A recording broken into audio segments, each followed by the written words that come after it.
Bonjour les trolls. En ce soir de Halloween, bien des créatures d'outre-tombe vont venir entrer dans votre monde. À travers les villes polluées, les secrètes campagnes, les forêts ténébreuses, les montagnes brumeuses et les abyssales mers. Si vous souhaitez toujours badouiller cette nuit, puisse la lanterne de Jack éclairer vos pas. Mais maintenant que j'évoque ce nom, savez-vous d'où vient la citrouille d'Halloween? Non, je m'en fiche qu'elle vienne de votre jardin ou d'un magasin ou d'un autre. Je parle de l'origine légendaire de cette citrouille que les anglo-saxons appellent Jack-o'-lanterne. Laissez-moi vous narrer un ancien conte irlandais. Jack était une personne avare, ivrogne et malhonnête. Alors qu'il était assis dans une taverne, en train de descendre un quelconque liquide alcoolisé le long de son gosier, aviné, il bouscula le diable. Oui, je donne cette tête-là au diable parce que vous allez vite le comprendre. Donc ce bon vieux bougre proposa à Jack de passer un pacte avec lui et de vendre son âme. Avant d'accepter, Jack demanda au diable de lui offrir un dernier verre. Aussitôt le diable s'exécuta et se transforma en une pièce, qu'aussitôt Jack mit dans sa bourse scellée par une croix. Le diable ne pouvait plus en sortir.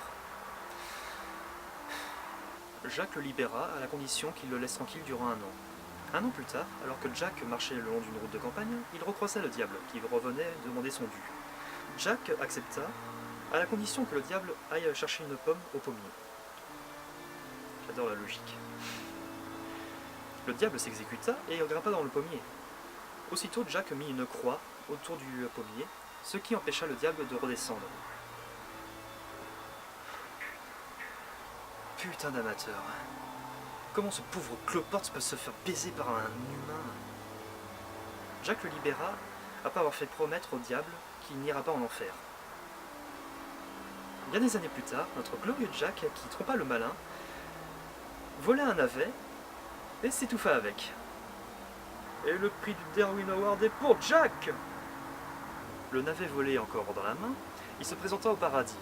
On lui refusa l'entrée en raison de sa vie de débauche.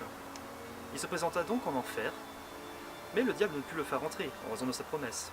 Jack n'ira pas en enfer. Et là, Jack se retrouve bien con. Le diable lui demande de partir et lui présente un chemin obscur.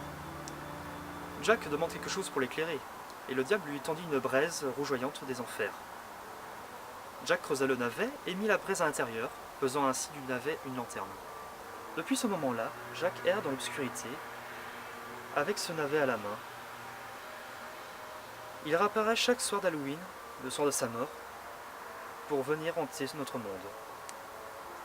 Depuis, ce navet est devenu le symbole d'Halloween et sert à commémorer la mémoire de Jack et celle des âmes perdues.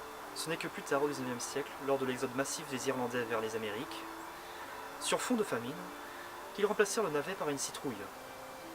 Ainsi, cette tradition irlandaise se répandit aux États-Unis, où des mauvaises personnes finirent par lui donner un but plus mercantile, pour que ça rapporte. Merci d'avoir regardé cette vidéo à Rotom. J'aurais pu m'attarder plus longtemps sur l'origine d'Halloween.